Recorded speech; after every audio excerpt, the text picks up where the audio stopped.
A long time ago, in a small, quiet village, there lived a young girl named Chica. Chica was known all around for her kindness and beauty. She was loved by everyone who knew her. People would often see her helping her parents at home, greeting everyone with a bright smile as she walked through the village paths. Chica's family wasn't rich, but they were happy and close, and that was enough for them. The village was filled with simple people who worked hard each day. The villagers grew their own food, cared for animals, and treated each other like family. They followed old traditions that had been passed down for many generations. One of these traditions was a yearly festival held to honor the spirits of the land. Everyone looked forward to the festival because it was filled with music, dancing, and food. Among the villagers, Chica's warm personality and gentle heart made her special. She had a way of making people feel comfortable, and many of the village children looked up to her. The elders often praised her for being so well-behaved and respectful. But while most people admired her, not everyone was happy for her. There were 3 girls in the village who were not fond of Chica. Their names were Ada, Bisi, and Efe. These girls were often seen together, whispering and laughing among themselves. They envied Chica's popularity and the attention she received from others. In their hearts, they felt a quiet jealousy that only grew over time. While Chica was friendly and always tried to include them, they pretended to be her friends, but deep down, they disliked her. These feelings of envy made them determined to do something about it. They began to plan a way to get rid of Chica, to take away her place in the village. To others, they looked like kind friends, but they had a dark secret in their hearts. And for now, Chica had no idea about the danger that awaited her. As the days went by, the 3 girls, Ada, Bisi, and Efe, worked on their plan to harm Chica. They knew Chica's kindness was her weakness. They would use it to make her trust them even more. One bright afternoon, the girls approached Chica while she was gathering firewood near her home. They greeted her with big smiles, acting as if they were her best friends. "Chica," Ada said with excitement, "have you heard about the big festival coming up?" Chica smiled back, nodding. "Yes, I love the festival. But my parents think it's best for me to stay home this year." "Oh, that's so sad," Bisi said, pouting. "We were really hoping you would come with us." Efe, nodding in agreement, added, "It won't be the same without you, Chica. You should come. We'll all be together. It will be so much fun." Chica hesitated, looking down at the bundle of firewood in her arms. She had always wanted to go to the festival with friends, but she didn't want to disobey her parents. A few days before the big festival, Chica's parents were preparing to travel to visit a relative in a neighboring village. As they packed their things, Chica's mother noticed that her daughter had been spending more time with Ada, Bisi, and Efe, the 3 girls in the village who had only recently begun acting friendly toward her. Chica's mother felt something odd about their sudden interest in her daughter, as she had often seen the 3 whispering and casting looks at Chica from afar. Before leaving, her mother took her aside and said gently, "Chica, my dear, I want you to be careful. Not everyone who smiles at you is your friend. I know these girls have been spending more time with you, but something feels strange about it." Chica smiled, brushing off her mother's concerns. "Mama, they're just being kind. They mean no harm. Besides, everyone in the village is like family, right?" Her mother sighed. "You always see the best in people, my child. But remember to stay careful, and please don't go to the festival. It's being held in the next village, and it isn't safe to travel alone." Chica's father nodded in agreement. "Listen to your mother, Chica. We're giving you some chores to keep you busy while we're away. This way you'll have something to do, and you won't be tempted to wander off." Chica promised she would stay home. Her parents hugged her tightly before setting off, leaving her alone with her list of chores and a warning in her heart. She planned to follow their wishes and keep busy, even if part of her longed to see the excitement of the festival. But the very next morning, as Chica was sweeping the front yard, Ada, Bisi, and Efe appeared. They walked up to her with big smiles on their faces. "Chica, we've come to take you to the festival," Ada announced. Chica shook her head. "I can't go. My parents asked me to stay home, and they gave me chores to do." "Oh, don't worry about that," Bisi replied, waving her hand. "We'll help you with the chores. That way you'll be done quickly, and your parents will never know." Chica hesitated, looking down at her broom. I don't know. They told me it wasn't safe. Efe stepped forward, giving her a warm smile. We'll be with you the whole time, Chica. It's in the neighboring village, but we'll stay together and nothing bad will happen. Trust us. Their words made Chica feel a bit more confident. She had always wanted to go to the festival with friends, and her heart was touched by their kindness. The thought of spending a day at the festival, filled with music, dancing, and laughter, was hard to resist. She smiled, thinking about how exciting it would be to have friends by her side. All right, Chica said at last. I'll come with you, but we must finish all my chores first. The girls eagerly agreed, and together they worked through Chica's list of chores, bearing their hidden envy in their hearts. They laughed and chatted as they helped her, making it seem like they truly wanted her company. By the time the chores were done, Chica felt a warm sense of friendship, believing that these girls genuinely wanted to spend time with her. As they set off toward the neighboring village, Chica thought about her parents' warning but quickly pushed it aside. Her friends were with her after all, and they had been so kind in helping her with the chores. She convinced herself that there was nothing to worry about. Chica and the three girls set off toward the festival in the neighboring village, excitement filling the air as they laughed and chatted along the path. For Chica, this was a whole new experience. She had never left her own village, as her parents had always kept her close to home. But now, with her friends beside her, she felt brave and free. The sun shone brightly as they walked through open fields, past trees and along winding paths. Chica's heart beat faster with every step, thrilled at the thought of seeing a new place and meeting new people. Ada, BC, and Efe walked ahead, glancing back every now and then, smiling warmly, as if they were leading Chica on a grand adventure. After a while, they reached a large dark river that cut across the path. The water was deep and calm, almost unnaturally still, with a mysterious feeling hanging in the air. Chica looked at it curiously, wondering why the place seemed so silent. Ada, BC, and Efe moved forward without hesitation, carefully stepping onto the rocks that led across the river. They did not say anything to Chica about the river's strange rule, as they had no intention of keeping her safe on their way back. Chica, having never been here before, had no idea that crossing this river came with a hidden danger. In truth, there was a rule that anyone who crossed the river had to follow. It was said that the river was guarded by a mermaid who demanded an offering from each traveler when they returned. This offering was a token of respect to ensure safe passage back. Those who didn't bring an offering of food would be pulled into the river by the mermaid, never to be seen again. The three girls knew this rule well, as they had crossed the river many times before, but they kept silent, planning to use this knowledge against Chica. Chica followed the girls across the rocks, carefully balancing as she stepped. She looked around, fascinated by the strange beauty of the river and the peaceful silence that surrounded it.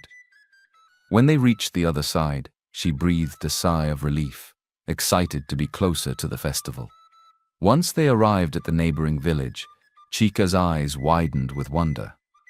The festival was more lively and colorful than anything she had seen before. Stalls lined the paths, filled with all kinds of food, treats, and handmade crafts. Musicians played cheerful tunes, and people danced in open spaces, their laughter filling the air. The scent of roasted food and sweet fruits drifted all around them. Chica felt her heart swell with happiness as she looked around. She was grateful to her friends for bringing her here, and her eyes sparkled as she took in the sights. She had never felt so free. As the four girls wandered through the festival, something began to happen that Ada, BC, and Efe had not expected. Many of the young men in the neighboring village couldn't take their eyes off Chica.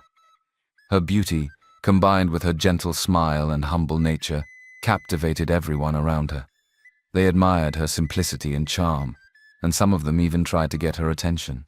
Among these young men was a particularly handsome boy named Chidi. He approached Chica with a friendly smile, his eyes warm and inviting. "Hello, my name is Chidi," he said, extending his hand. "I haven't seen you around here before. Are you new to the festival?" Chica shook his hand shyly, her cheeks turning a soft shade of pink. "Yes, I am. My friends brought me here for the first time today." Chidi's smile widened. "Well, welcome. I'm glad you're here. Would you like to walk around with me? I can show you some of the best parts of the festival." Chica looked over at her friends who were watching her with tense smiles, and then back at Chidi. She nodded, feeling a bit nervous but excited at the same time. "That would be nice. Thank you." The two of them wandered through the festival together, talking and laughing as they explored the different stalls and attractions. Chidi was kind and funny, and Chica found herself feeling comfortable with him. They shared stories and laughed, and by the end of the evening, Chica felt as if she had made a true friend.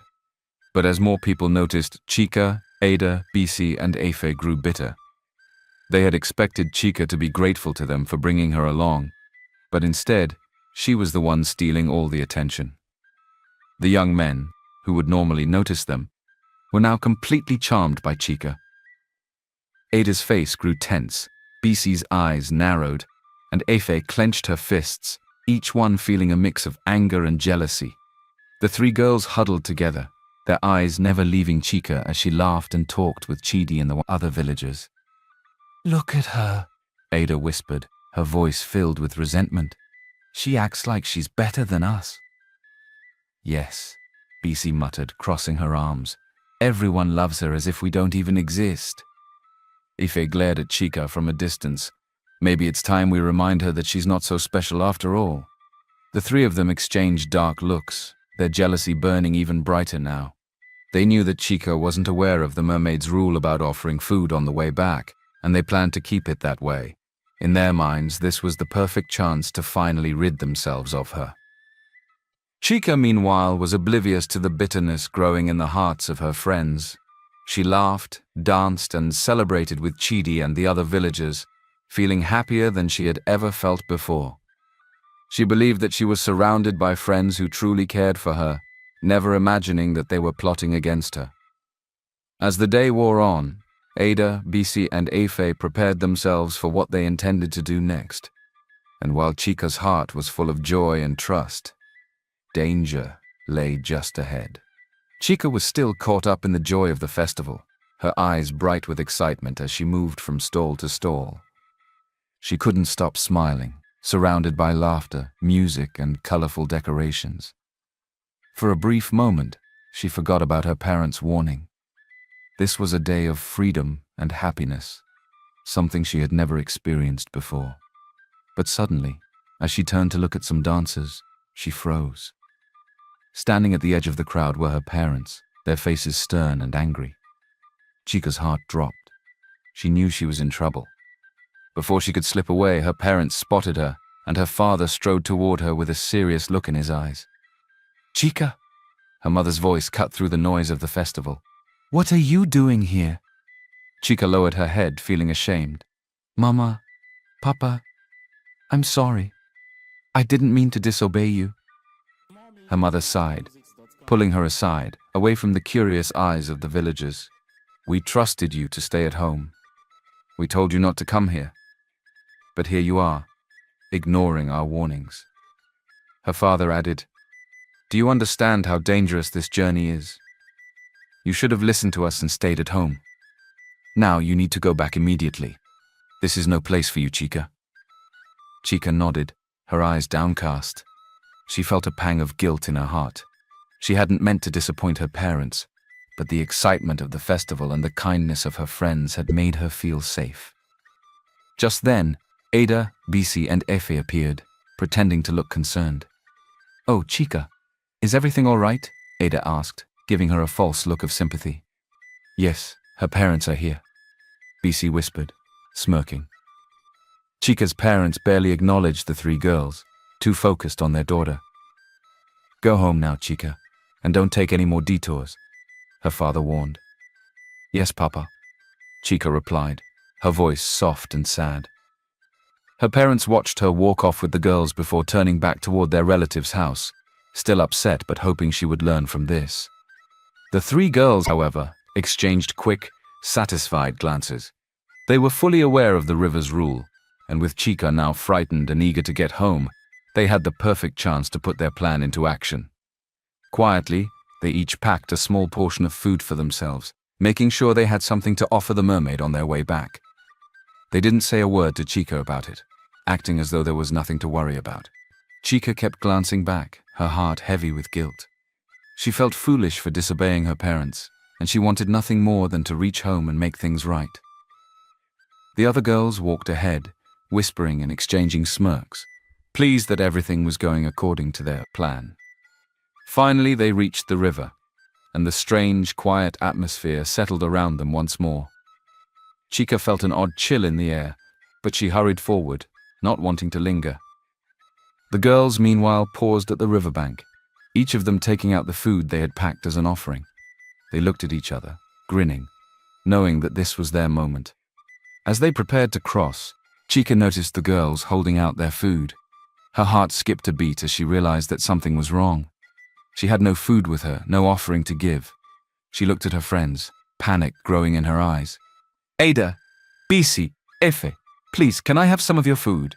Chica asked, her voice shaking. "I didn't know we needed to bring an offering." The girls exchanged a quick, wicked glance and laughed. Ada smirked, pulling her food closer to herself. "Oh, Chica, I'm sorry, but we only have enough for ourselves." "Yes," BC added with a sneer, "we're not responsible for your mistakes." Chica felt her heart pound in her chest, her fear growing as she realized that her friends were not going to help her. She reached out desperately. "Please, just a little bit. I didn't know. I just need something." Efe stepped back, crossing her arms with a cold smile. "You should have thought about that before. We're not going to risk ourselves for you, Chica." The three girls turned their backs on her, each of them placing their food offerings by the riverbank. They crossed the river quickly, leaving Chica standing alone on the other side, helpless and terrified. Suddenly, the water began to ripple, and Chica felt a cold chill run down her spine. She looked at the river in horror as the calm surface shifted, revealing the outline of the mermaid rising from the depths. Her eyes glowed with anger as she looked at Chica, her expression fierce and unforgiving. "You dare to cross my waters without an offering?" The mermaid hissed, her voice echoing across the river. Chica tried to step back, but her feet felt rooted to the ground. She opened her mouth to speak, but no words came out. All she could do was stare at the mermaid, her heart racing with fear. The mermaid's eyes narrowed. Those who do not respect the rule must face the punishment. Before Chica could react, the mermaid's hand shot out, cold and powerful, gripping her wrist tightly. Chica gasped, trying to pull away, but the mermaid's hold was strong. The icy water began to swirl around her, pulling her down toward the depths. "No, please!" Chica cried, struggling to free herself. "I didn't know. I'm sorry. Please!" But the mermaid's face remained cold and unfeeling. With one swift motion, she dragged Chica into the water. The last thing Chica saw was the dark, endless river closing over her as she was pulled under, her voice lost in the swirling depths. On the opposite riverbank, Ada, BC, and Efe watched with satisfaction as Chica disappeared into the water. They felt a sense of twisted triumph, their jealousy finally satisfied. Without a second thought, they turned and hurried back to their village, eager to enjoy their victory. Little did they know, however, that this betrayal would not go unnoticed. Ada, BC, and Ife returned to their village with smug smiles on their faces. With Chica gone, they felt certain they would finally gain the attention and admiration they'd always wanted. They imagined that, without Chica around, they would become the center of attention among the young men in the village. They walked confidently, exchanging satisfied glances, pleased with the success of their plan. The very next morning, however, they heard troubling news. Chica's parents had returned home and were anxiously searching for her. Chica's mother, looking worried and pale, went from house to house, asking if anyone had seen her daughter. No one had seen Chica since the day of the festival, and as word of her disappearance spread, the villagers gathered, their faces painted with worry and confusion. Eventually, Chica's mother came upon Ada, BC, and Efe, who were chatting quietly by the village square. "Girls!" Chica's mother called out, her voice filled with desperation. "You were with Chica at the festival, weren't you? Where is she? Why hasn't she come home?" The girls looked at each other, quickly putting on expressions of concern. Ada stepped forward, speaking carefully.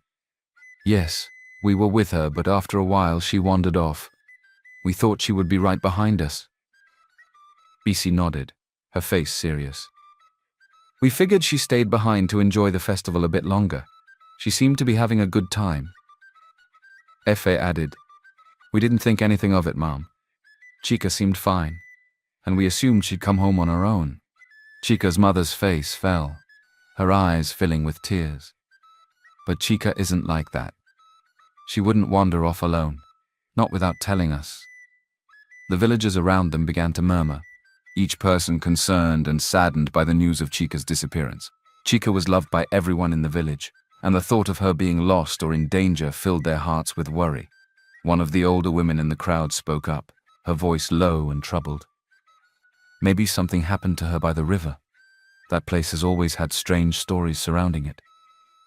Another villager nodded, his face grim. It's possible that something mystical has taken her. There are things in this world we cannot explain. As the whispers spread, Chica's parents grew more and more distressed.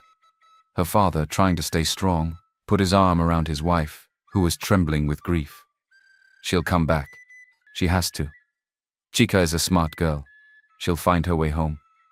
But days passed, and still, there was no sign of Chica.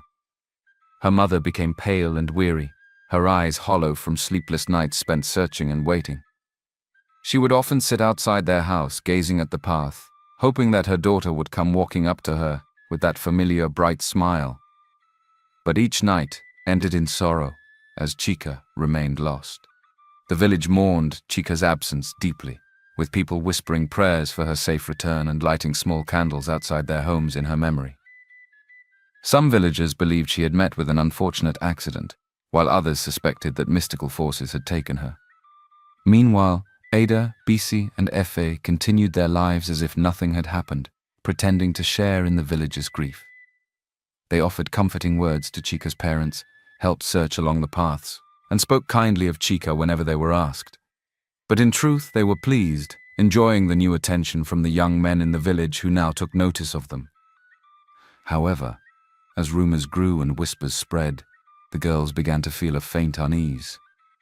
They decided to return to the river, hoping to make sure that no trace of their betrayal remained. As they reached the riverbank, they looked around carefully, scanning the quiet, dark water and reassuring themselves that their secret was hidden well. But then, a soft sound caught their attention. Perched on a tree branch above the river was a little parrot, singing a sad, haunting melody. The girls paused, listening carefully, and their hearts turned cold as they realized what the bird was singing.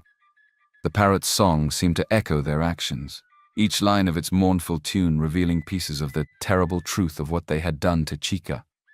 The girls looked at one another in horror, realizing that if anyone heard the parrot's song, their secret would be uncovered. Without a word, Ada, Bisi, and Efe made a quick decision. They picked up stones from the riverbank and began throwing them at the bird, desperate to silence it forever. The bird fluttered and dodged, but eventually, one of their stones hit its mark, and the parrot's song stopped abruptly. The small creature fell silent, disappearing into the shadows of the trees. The girls breathed a sigh of relief, certain they had erased the last trace of their secret. Days passed, and Chica's parents continued to search tirelessly, their hope fading but their love for their daughter as strong as ever. Each day they walked the village paths, calling her name and asking everyone they met if they had seen any sign of her. They were met with pitying looks and sad shakes of the head, and yet they kept searching, refusing to give up. One evening, as they were returning home with heavy hearts, a faint sound caught their attention. It was the soft, broken chirping of a little parrot hidden in the bushes by the side of the path. The bird's feathers were ruffled, and it looked weak, struggling to keep itself upright. Chica's parents stopped, surprised to see a bird in such a state. They knelt down to look closer, and to their astonishment, the bird began to speak.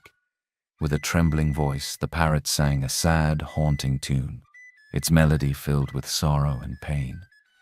Slowly its words became clearer, and Chica's parents listened with growing shock as the bird recounted everything it had witnessed at the river.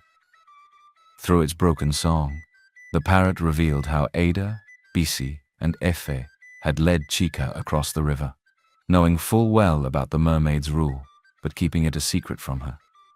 It told them how, on the way back, the three girls had packed food for themselves as an offering, but had deliberately refused to give Chica any when she begged for help. The parrot's song painted a vivid picture of how Chica had pleaded for their kindness, only to be met with cruel laughter as the girls walked away, leaving her alone to face the wrath of the mermaid. Chica's parents felt a surge of anger and disbelief as they listened. They could hardly believe what they were hearing. They had always thought of Ada, Bisi, and Efe as friends of their daughter, never suspecting that they were capable of such betrayal. Tears filled Chica's mother's eyes as she imagined her daughter's fear and helplessness at that moment. Chica's father clenched his fists, his heart filled with grief and rage. The parrot, seeing the pain on their faces, struggled to speak once more. I saw it all. Chica is lost beneath the river, taken by the mermaid because of those girls' wickedness. But there may still be a way. Follow me to the river. If you have the courage, there may be a chance to save her. Chica's parents exchanged a determined look, their grief hardening into resolve. They would not abandon their daughter, no matter how impossible the task seemed. Wiping away her tears, Chica's mother nodded, and her father placed a reassuring hand on her shoulder. They were ready to do whatever it took to bring their daughter back, no matter the cost. The parrot led them through the village and down the path toward the river, guiding them as best as it could despite its injuries. The journey was long and filled with silence, the weight of their emotions pressing heavily upon them. Finally, they reached the edge of the dark, silent river, its waters calm and deep under the evening sky. As they stood there, staring at the water where their daughter had vanished, they felt both fear and hope. The river had taken their beloved child, and now they were ready to face whatever lay beneath its surface to bring her back. The river was known for its mysteries, but their love for Chica was stronger than any fear or doubt. They would face the mermaid, and they would bring Chica home. Their voices trembling as they called out into the silence. "O great mermaid of the river, we beg you, please return our daughter to us. She is our only child, our joy and light. We cannot live without her." For a long moment, the river remained calm and quiet. But then, ripples spread across the water, and a figure began to emerge. The mermaid, her hair dark and flowing like the currents of the river, rose from the depths, her piercing eyes fixed upon them. Beside her, standing in silence with a hollow expression, was Chica, now dressed in simple clothes and with an empty look in her eyes. She looked tired and worn, her once bright spirit dulled by the weight of her servitude. "Your daughter is mine now," the mermaid said coldly. "She crossed my waters without offering an offering, and now she serves me. Such is the law of the river." Chica's parents fell to their knees, pleading, "Please, we beg you, she is our only child and we cannot live without her. Our hearts cannot bear this loss. Please have mercy." The mermaid tilted her head, considering their words. After a moment, her lips curved into a faint, almost cruel smile. "If you truly want her back, then you must prove the depth of your love. Cross this river without any support, no bridge, no boat, and no help. If you succeed, I will set her free. But if you fail, you will remain here, bound to me as my servants, just as she is." The parents exchanged a fearful glance. They knew how deep and dangerous the river was, and the challenge seemed impossible. But they were prepared to try anything to save their daughter. Together they joined hands and bowed their heads, praying silently to the gods for guidance and strength. As they stepped toward the river, a murmur spread among the villagers who had gathered nearby. Word of the parents' ordeal had spread quickly, and many of the villagers had come to watch, their hearts filled with sympathy and support. Some of them began to call out words of encouragement, their voices ringing out over the water. "Stay strong," one elder shouted. "Your love will guide you through." Meanwhile, news of the ordeal reached Ada, Bisi, and Efe. Realizing that their cruel scheme had been exposed, the three girls panicked. Fearful of the villagers' judgment and punishment, they fled into the forest, hoping to hide from the truth they could no longer escape. But as they wandered deeper into the thick trees, they soon found themselves lost and frightened. Shadows seemed to close in around them, and the dense, dark forest became a prison they could not escape. In their fear, the girls began to curse Chica, blaming her for everything. "If it weren't for her, we wouldn't be in this mess," Ada hissed bitterly. "Why couldn't she just stay out of our way?" BC muttered. "She ruined everything," Efe added, her voice shaking with anger and fear. Back at the river, the gathered villagers watched as Chica's parents prepared to take their first steps into the water. Their prayers and chants grew louder, filling the air with a sense of unity and hope. Chica's parents took strength from the support of their village, their hearts steady as they stepped into the water, determined to face whatever lay ahead. The river was cold and deep, and with each step they felt the currents trying to pull them under. But they held on to each other, their love and commitment unshaken. They continued forward, their steps slow and careful as the water rose higher around them. They prayed silently. Just when it seemed as though they could go no further, a sudden wind swept across the river, gentle but strong. It wrapped around them like a protective force, steadying their steps and guiding them forward. The villagers gasped in awe, sensing that a miracle was unfolding before their eyes. With the help of the magical wind, Chica's parents crossed the river, their love and courage shining brightly for all to see. When they reached the other side, the mermaid watched them in silence, her expression softening as she took in the sight of their unwavering devotion. Moved by their courage and the depth of their love, the mermaid's cold gaze melted, and a hint of compassion appeared in her eyes.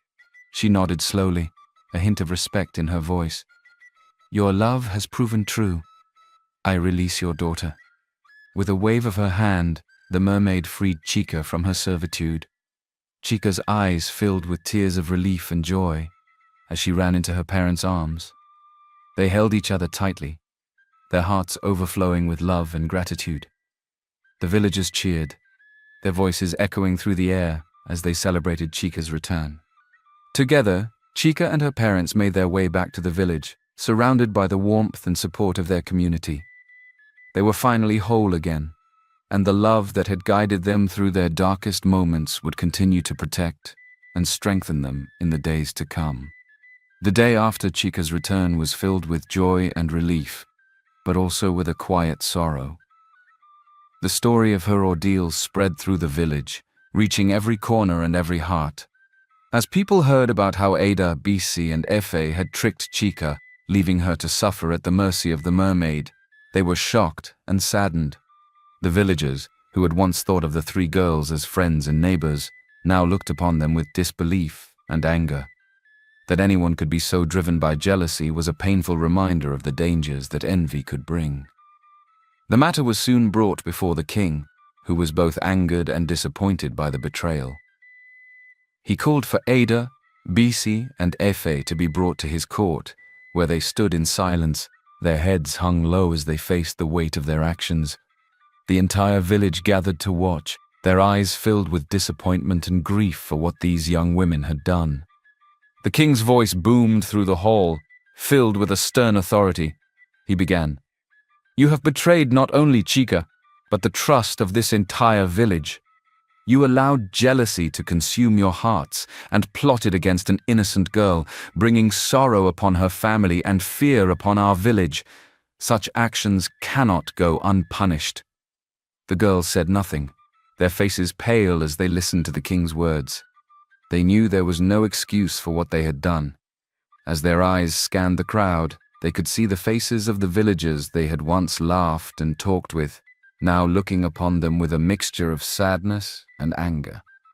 The king continued, his voice unwavering. "As punishment for your betrayal, you will be publicly humiliated for all to witness, and you will be banished from this village. You shall never return, and let this be a lesson for all who let envy poison their hearts." The girls were led through the village, their heads bowed in shame as the villagers watched in silence. Some people shook their heads in disappointment, while others looked away, saddened by what had become of them.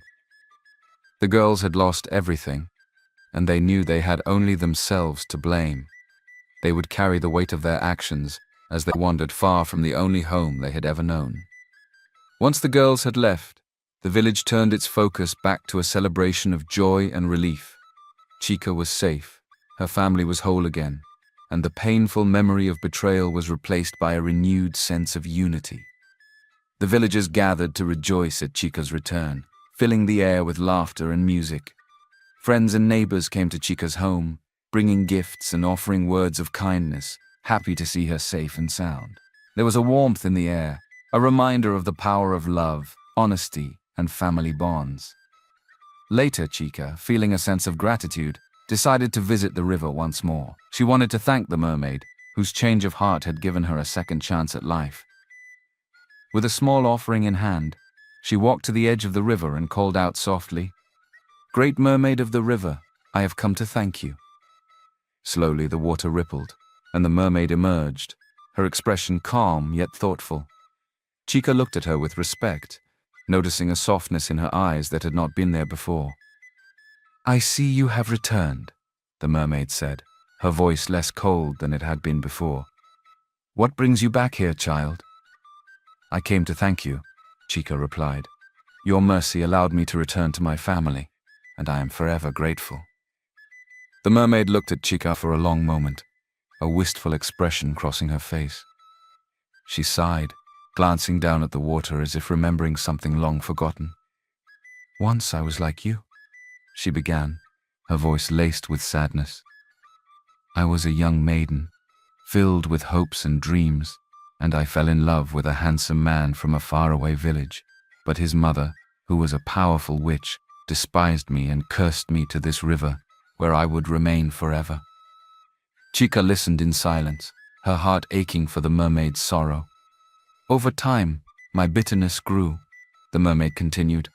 "I watched people pass by, loved ones and families, and I began to resent them, for I had lost my own chance at love and happiness. My heart became hardened, and I vowed to punish anyone who crossed my waters without honoring my rule." The mermaid looked at Chica, her gaze softening. "But when I saw how deeply your parents loved you, how they were willing to risk everything to bring you back, it touched something in me that I thought had died long ago. Their love reminded me that maybe, just maybe, not everyone in this world is cruel. There are still hearts filled with kindness and sacrifice." Chica felt a tear slip down her cheek. She had never known that the mermaid carried such pain. "Thank you for sharing your story," she said softly. "I will never forget what you did for me." The mermaid nodded, a faint smile touching her lips. "Go now, Chica, and live a life of love and kindness. Cherish your family, for that love is more powerful than any curse or spell." With those final words, the mermaid sank back into the river, disappearing into its depths. Chica stood there for a moment, a feeling of peace settling over her. She knew that the mermaid's heart had softened, even if only slightly, and she hoped that one day, the river spirit might find peace herself. The village celebration continued in full swing, with songs and laughter filling the air as everyone rejoiced in Chica's safe return. People gathered around her, congratulating her on her bravery and marveling at her story. Among the crowd, a young man approached, dressed in fine clothes that hinted at nobility. He moved confidently, yet his face softened as he caught sight of Chica. It was the village prince, who came to join in the celebration after hearing of the incredible events that had taken place. But as he drew closer, he paused, recognizing Chica as the same beautiful girl he had met at the festival. She had never left his mind since that day, her gentle spirit and captivating smile lingering in his thoughts. Now, standing before him, she looked even more beautiful, with a grace and strength that seemed to shine from within. "Chica," he said softly, a smile spreading across his face. "It is you." Chica looked up, and her eyes widened in surprise. "Chidi?" she gasped, recognizing him immediately as the kind young man she had met at the festival. The prince nodded, taking her hand in his. "Yes, my real name is Prince Chidi. I came to the festival in disguise, hoping to meet the villagers without them knowing who I was, but you were unforgettable. I've thought of you every day since we met." Chica blushed, her heart fluttering as she remembered their time together. Prince Chidi looked at her with admiration, his gaze filled with respect and affection. "Your story has touched me deeply," he said. "Your courage, your kindness, and the love your family has shown. I have seen that your heart is noble and true, and I would be honored if you would marry me, Chica." The crowd erupted into cheers, thrilled by the prince's proposal. Chica's parents, filled with joy, nodded in support, their eyes shining with pride. Chica, overcome with emotion, smiled and gave her answer. "Yes, Prince Chidi," she whispered, her voice full of happiness. "I would be honored to marry you." The village prepared a grand wedding for them, a joyous ceremony filled with flowers, music, and blessings. The villagers danced and celebrated, grateful for Chica's safe return and for the hope her story had brought to their community. Chica and Chidi exchanged their vows under the bright sun, surrounded by family and friends who wished them happiness and love. After the wedding, Chica shared the mermaid's story with Prince Chidi, telling him of the sorrow and bitterness that had trapped her in the river. The prince listened intently, his heart moved by the tale of the once beautiful maiden who had been cursed to live in the water. Inspired by Chica's compassion, Prince Chidi decided that he would do everything in his power to help lift the mermaid's curse. He called upon the chief priest of the kingdom, asking him to perform the necessary rituals to break the curse. With the guidance of the gods, the priest prepared the rites, offering prayers and making sacred offerings at the riverbank. The villagers gathered once more, watching in hope as the chief priest chanted and invoked blessings upon the river, seeking to end the mermaid's suffering. As the final words of the ritual were spoken, the waters of the river began to shimmer, and a soft light rose from beneath the surface. The mermaid emerged, her face transformed from sadness to a peaceful smile. Her scales gleamed like jewels, and her eyes were filled with a warmth that had not been there before. The curse was broken, and she was free at last. "Thank you, Chica," the mermaid said, her voice soft with gratitude. "Your kindness has given me a second chance." With one last look of thanks, the mermaid disappeared beneath the water, her spirit finally at peace. The river calmed, its waters glistening under the sun, and the villagers cheered, knowing that their village was now free from the mermaid's torments. Chica and Prince Chidi returned to the village as a beloved couple, cherished by everyone for their bravery and kindness. In time, Chica and Chidi built a life filled with love, laughter, and joy. They honored their families and served their people with kindness and humility. Peace returned to the village, and the river remained calm, a reminder of the power of forgiveness and the strength of true love. And so, Chica and her family, along with the entire village, lived happily ever after, their hearts forever touched by the story of the mermaid, the strength of family bonds, and the joy of new beginnings.